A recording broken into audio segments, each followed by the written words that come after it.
আসসালামু আলাইকুম। কেমন আছেন সবাই? আশা করি অনেক ভালো আছেন। সো আমিও ভালো আছি আপনাদের দোয়ায়। তো আমি সকালবেলা একটা ম্যাচ স্টার্ট দেই। তো আমি ডিভিশন 3 তে থাকা অবস্থায় মানে এরকম একটা অপোনেন্ট পড়ে যায়। সো ডিভিশন 3 তে ওঠা মানে এরকম ইপিক প্লেয়ার পড়বে, এটা আসলে স্বাভাবিক। তো আমি ভাবতেছিলাম যে হয়তোবা গোল 4-5টা খেয়ে বসবো। তার যে প্লেয়ারগুলা আমি আসলে কোনো কিছু না দেখে পরে আমি ভাবলাম যে যাক, আমি একটু ম্যাচটা এনজয় করি, দেখি অপোনেন্ট কীরকম আমাকে কয়টা গোল দিতে পারে। তো আমি সেই চিন্তা ভাবনা করে এই ম্যাচটা স্টার্ট দিয়েছি।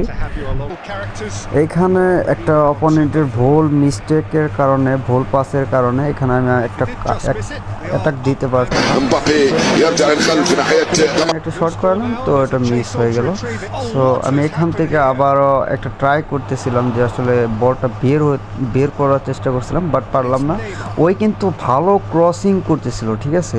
বেকহামকে দিয়ে একটা শট করেছিল, যেটা আমার ভিতর ভাইয়া ভালো একটা সেভ দিয়ে দিয়েছে, ঠিক আছে। এখান থেকে গোল অবশ্য হয় না, তারপরও যদি ভুলে মিস্টেকে ঢুকে যায় তো কিছুই করা ছিল না। তবে ভিতর ভাইয়া ভালো একটি সেভ দিয়েছে। অপোনেন্ট আবারও অ্যাটাক করেছিল, নেইমারকে দিয়ে শুট করেছিল, বাট আমার ভিতর ভাই আবারও সেভ দিয়ে দিয়েছিল। আমি অপোনেন্ট যে একদমই খারাপ খেলছিল তা না, বাট আমার ভিতর ভাই অনেক ভালো ভালো সেভ দিয়ে দেয়। এখানে ড্রগবাকে দিয়ে একটা শুট করেছিল, বাট আমার ভিতর ভাই ভালো একটি সেভ দিয়ে দেয়। অপোনেন্টও ভালো চান্স ক্রিয়েট করছিল, বাট আমিও ভালো চান্স ক্রিয়েট করেছি। এভাবে মানে গোলের খাতাটা এখন 0-0 হয়ে যায়। তো আমি চিন্তা ভাবনা করলাম যে এমবাপ্পেকে উঠে দিয়ে হালানকে নামিয়ে দিই এবং মেসিকে উঠে ক্লাইভার্সকে নামিয়ে দিই।